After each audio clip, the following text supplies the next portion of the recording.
जय हिंद, नमस्कार साथियों। इंटरनेशनल रिलेशन में आप सभी का एक बार फिर स्वागत है। आज का जो हमारा सेशन है इसमें समझेंगे कि कौन बनेगा भारत का अगला प्रधानमंत्री। और जो बिहार के मुख्यमंत्री नीतीश कुमार और आंध्र प्रदेश के जो नेता चंद्रबाबू नायडू हैं, इन्होंने एक डील कर ली है। तो इसके बारे में पूरा डिटेल समझेंगे कि नीतीश कुमार किसके साथ जाएंगे और टीडीपी के अध्यक्ष चंद्रबाबू नायडू किसके साथ जाने वाले हैं। क्योंकि अगर ये दोनों लोग इंडिया अलायंस में अगर शामिल हो जाते हैं तो जो राहुल गांधी हैं वो जरूर पीएम बन सकते हैं। तो इन्हीं के बारे में जो पूरी राजनीति है इसको इस वीडियो में डिटेल समझेंगे। अभी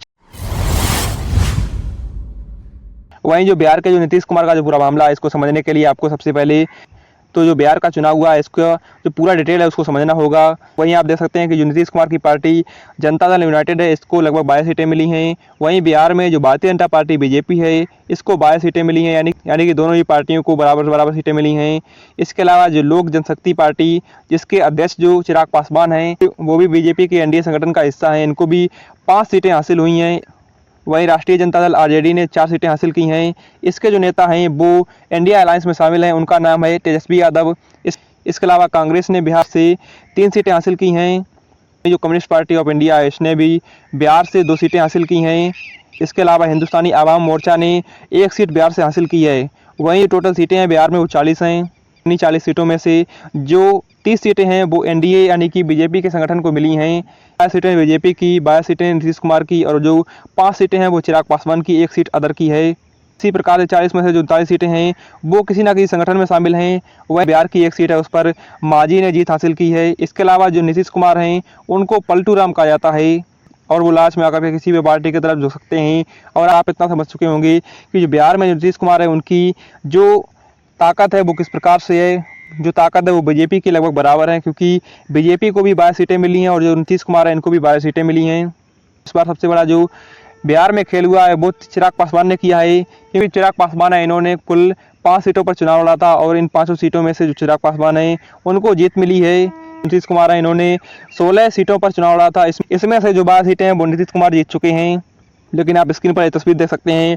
इसी तस्वीर के वक्त जो नीतीश कुमार हैं उनकी पीएम मोदी से बहुत ही ज़्यादा तीखाचानी हुई थी, क्योंकि तस्वीर के आने से पहले जो नीतीश कुमार हैं वो एनडीए का हिस्सा थे। लेकिन नरेंद्र मोदी के साथ जो ये तस्वीर आई थी उसी के बाद से जो नीतीश कुमार हैं उन्होंने एनडीए संगठन को ढेल दिया था। और इसकी जो ढेलने की जो वजह थी वो थी क्योंकि बीजेपी ने 2013 में जो पीएम बनने का जो कैंडिडेट है उसका अनाउंस नरेंद्र मोदी के रूप में किया था। वहीं जो नीतीश कुमार चाहते थे कि हम प्रधानमंत्री बने, इसीलिए नीतीश कुमार ने 2013-14 में जो नरेंद्र मोदी ने इसका साथ छोड़ दिया था।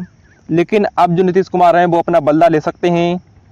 इसके अलावा बात करें टीडीपी की, जो कि नीतीश कुमार से भी आज गेम चेंजर साबित हो सकती है। इसके नेता अभी आपको हमने बताया था कि इसके नेता चंद्रबाबू नायडू हैं। इनको कुल आंध्र प्रदेश में जो 25 सीटें हैं इसमें से लगभग 16 सीटें प्राप्त हुई हैं। इसके अलावा आंध्र प्रदेश की जो युवजन समीक्षा रायतू कांग्रेस पार्टी है इसको 4 सीटें प्राप्त हुई हैं। वहीं आंध्र प्रदेश में जो बीजेपी है इसको 2 सीटें प्राप्त हुई हैं। वहीं जनसेना को आंध्र प्रदेश में 2 सीटें प्राप्त हुई हैं। देखिए आंध्र प्रदेश की जो टीडीपी पार्टी है इसकी बात करें तो यह 1996 से जो बीजेपी का संगठन एनडीए है इसमें शामिल है। लेकिन 2018 में जो पीएम मोदी की वजह से जो इसके नेता चंद्रबाबू नायडू हैं इन्होंने बीजेपी को छोड़ दिया था और खुद के दम पर 2018 में चुनाव लड़ा था। और एनडीए से अलग होने के बाद इन्होंने खुद के दम पर 2018 में तेलंगाना से चुनाव लड़ा था। इसी वजह से तेलंगाना में उनको सिर्फ 2 ही सीटें मिली थी। और तेलंगाना के विधानसभा के चुनाव के बाद इन्होंने 1 साल बाद सन 2019 में आंध्र प्रदेश का विधानसभा का चुनाव लड़ा, जिसमें इनको सिर्फ 23 सीटें ही प्राप्त हुई थीं। और इसीलिए बार बार हार का सामना करने की वजह से जो चंद्रबाबू नायडू हैं इन्होंने फिर फरवरी 2022 में जो एनडीए संगठन है इसको ज्वाइन कर लिया है। और इसके अलावा चंद्रबाबू नायडू और जो नीतीश कुमार हैं अगर ये दोनों ही लोग जो एनडीए अलायंस में शामिल हो जाते हैं तो एनडीए अलायंस का कोई भी नेता प्रधानमंत्री बन सकता है। तो वहीं जो पीएम मोदी है इनकी प्रधानमंत्री की कुर्सी जा सकती है। इसीलिए 2024 का जो लोकसभा चुनाव हुआ है इसमें बिल्कुल किसी पार्टी को पूर्ण बहुमत नहीं मिला है। वहीं जो बीजेपी 400 पार के नारे लगा रही थी को भी इस बार खुद के दम पर भी सरकार बनाने का बहुमत नहीं मिला है। इसके अलावा एनडीए में से कोई पार्टी निकल करके अगर इंडिया अलायंस में शामिल हो जाती है तो कभी भी चलती हुई सरकार में गेम पलट सकता है, क्योंकि जो लक्ष्य है वो सिर्फ 272 सीटों का है और इंडिया अलायंस के लिए कभी भी पूरा हो सकता है।